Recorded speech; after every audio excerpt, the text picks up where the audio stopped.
Okay, welcome in. I'm going to change things up a little bit and talk about a couple of trades that have happened. I'll discuss one particular trade in this video, and in the next one, I will discuss the other one. So something that just happened, I believe yesterday, a trade between the Los Angeles Kings and the Washington Capitals. A bit of a shocker to say the least, considering last offseason the Kings paid a ransom in order to acquire Pierre-Luc Dubois. I believe they gave up like 3 players, if I'm not mistaken, just to get him. Then they signed him to an 8-year contract. And it looked like this was going to be a match made in heaven. He finally got out of Winnipeg because he wanted to play somewhere.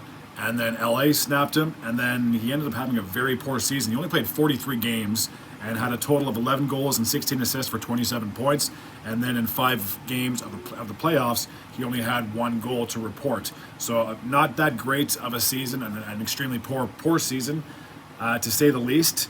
And he has now been shipped to the Washington Capitals. Now, whether he stays as a member of the Capitals or not, that could be up for debate.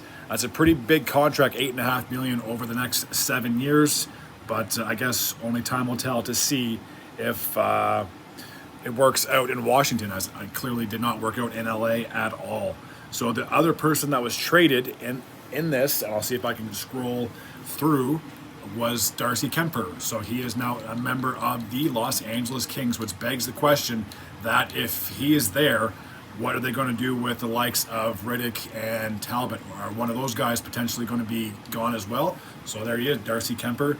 He played 2 seasons with the Washington Capitals. This past one, he had 33 games. He went 13, and I believe essentially like 13 and 20. He didn't have that great of a season. He only had 1 shutout. His GAA, goals against average, was 3.3, so letting in over 3 goals a game, and his save percentage was below 900. It was 890, so he didn't play that well, and he ultimately lost his starting job to Charlie Lindgren, who would make all 4 appearances in the Stanley Cup playoffs against the New York Rangers. So a big trade. Will this work out for either team? It's really hard to say. I mean, I believe Kuemper could be an upgrade compared to, like I said, Riddick or Talbot. But I mean, Talbot really didn't have that bad of a season. But I would be very shocked if LA got rid of Riddick. If I'm going to be completely honest with you, only because I feel like he could be a very good backup. Unless both of those goalies go, then you still have Phoenix Copley as well. So maybe your starters next year are Kuemper and Copley.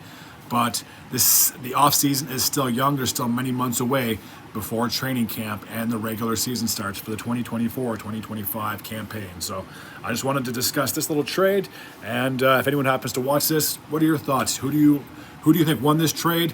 Do you think Dubois finished his contract with the Washington Capitals, or do you see him possibly getting traded as well? Only time will tell. Alrighty, as always, if you're new to this channel and you like this type of content, feel free to hit the sub button. I'd be very grateful and very appreciative. Until next time, and as always, take care.